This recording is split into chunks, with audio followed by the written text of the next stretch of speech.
Saudara, kita akan pantau proses pencarian dan evakuasi korban tambang di Bone Bolango yang akan dilaporkan oleh jurnalis Kompas TV dari Kota Gorontalo, Hence Tumilar. Hence, ini sudah masuk hari ketiga pencarian. Masih ada berapa korban lagi? Kalau tadi kan kita ada informasi sekitar 19 korban meninggal dan 51 masih dicari. Apakah ada penambahan jumlah korban dari data tersebut?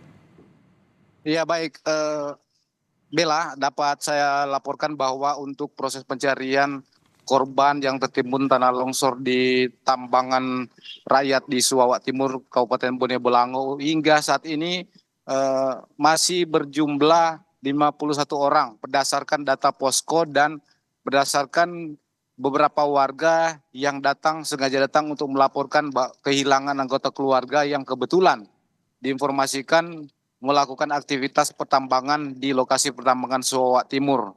Dan informasi yang kami dapat dari posko terakhir untuk jumlah ini merupakan data yang selain dihimpun dari laporan informasi warga dan keluarga korban, juga diperoleh oleh petugas Basarnas dari keterangan-keterangan warga yang berada di lokasi pertambangan. Namun ironisnya hingga saat ini petugas belum bisa memastikan jumlah korban yang berada di lokasi tambang ketika terjadi kejadian tanah longsor. Hal ini disebabkan karena beberapa waktu yang lalu ada informasi bahwa pendataan yang dilakukan oleh asosiasi petambang yang ada di Suwawak Timur, Bone Bolango itu ada berjumlah kurang lebih 1.000 lebih, bahkan sampai 2.000. Namun setelah kejadian ini tidak atau tim Basarnas gabungan tidak atau belum bisa memperoleh data valid kaitan dengan jumlah warga yang beraktivitas di lokasi pertambangan di Suwawak Timur, Bone Bolango. Dan diketahui selain petambang yang ada di lokasi tanah longsor, ada juga sejumlah warga lain yang melakukan aktivitas ekonomi di sana seperti berjualan atau membuka warung yang terdiri dari perempuan dan anak-anak. Dan ini dibuktikan dengan hasil temuan korban pada hari yang pertama dan yang kedua itu ada salah satu anak dan ibunya yang ditemukan meninggal. Ini merupakan warga yang beraktivitas di pertambangan yang terjadi longsor di Suwawak Timur. Dan kami informasikan hingga saat ini proses pencarian yang dilakukan oleh petugas Basarnas gabungan terus dilakukan meskipun cuaca hingga saat ini belum bersahabat karena curah hujan hingga tadi malam masih terus mengguyur lokasi bahkan sebagian besar Gorontalo. Dan ini mengakibatkan tim evakuasi agak kesulitan. Sementara peralatan yang dimanfaatkan atau digunakan dalam proses pencarian di lokasi kejadian ini sangat minim. Demikian, Winda. Hence, tadi Anda mengatakan korban ada yang terdiri dari ibu dan anak. Berarti korban ini sudah dievakuasi sekitar mungkin di hari Senin atau mungkin di hari Minggu. Kemudian apakah di posko di mana Anda mendapatkan informasi sudah ada seperti misalnya call center atau petugas yang memang mencatat data-data, dan jika ada keluarga yang berada di luar atau jauh dari lokasi seperti apa? Bagaimana mereka menghubungi posko tersebut? Apakah ada call center-nya kah?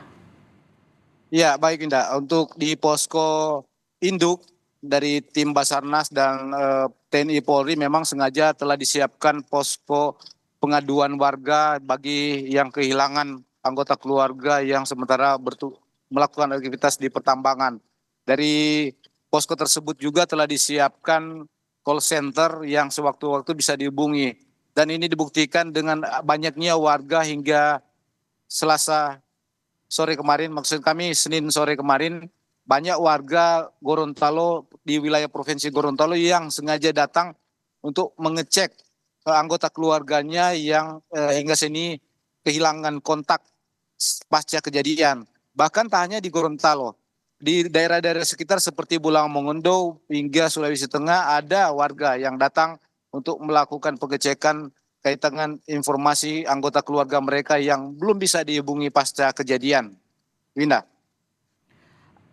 Hence, tadi ada informasi juga bahwa ini adalah tambang ilegal, tambang emas ilegal. Lalu bagaimana sebenarnya pengawasan pemerintah terhadap lokasi-lokasi tambang seperti ini? Karena eh, korban banyak yang jatuh, bahkan ada ibu dan anak yang berada di sekitar lokasi dan sebenarnya mereka bukan penambang, tapi warga yang berjualan seperti itu, Hence. Baik, memang bicara soal legalitas lokasi tambang, aktivitas tambang di Sarawak Timur ini memang sejak beberapa tahun sebelum atau beberapa tahun silam memang telah menjadi polemik di tengah masyarakat.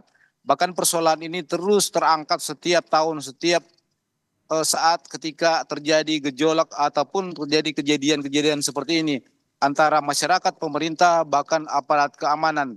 Dan hingga sini tak kunjung terselesaikan. Beberapa waktu lalu pernah dilakukan rapat bersama antara asosiasi penambang, pengusaha-pengusaha tambang dan warga penambang dengan pemerintah, bahkan aparat keamanan untuk melakukan penyelesaian persoalan legalitas dari lokasi tambang ini.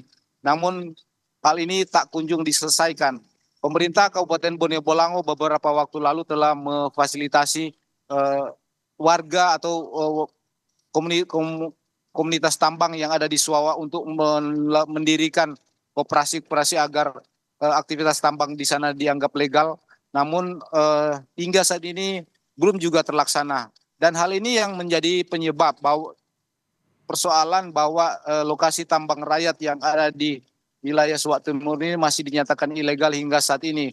Karena lokasi yang menjadi pertambangan rakyat di Sarawak Timur ini merupakan wilayah kontrak dari perusahaan atau PT Gorontalo Mineral yang saat ini memang menurut informasi agak sulit untuk dilepas atau dikeluarkan dari wilayah kontrak karya. Dan ini sementara dari warga setempat merupakan tempat ini menjadi pencari nafkah dari zaman dahulu, sudah menjadi ladang atau tempat warga setempat untuk berusaha mencari nafkah bahkan menghidupi keluarga yang ada di sana. Jika pertambangan ini secara hukum atau secara aturan ditutup, maka juga banyak warga yang nantinya terdampak baik dari sisi ekonomi maupun dari sisi kehidupan lainnya di sekitar lokasi tambang.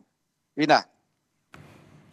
Baik, terima kasih laporan Anda Hence Tumilar langsung dari Gorontalo terkait longsor di tambang ilegal Gorontalo. Selamat bertugas kembali dan berhati-hati.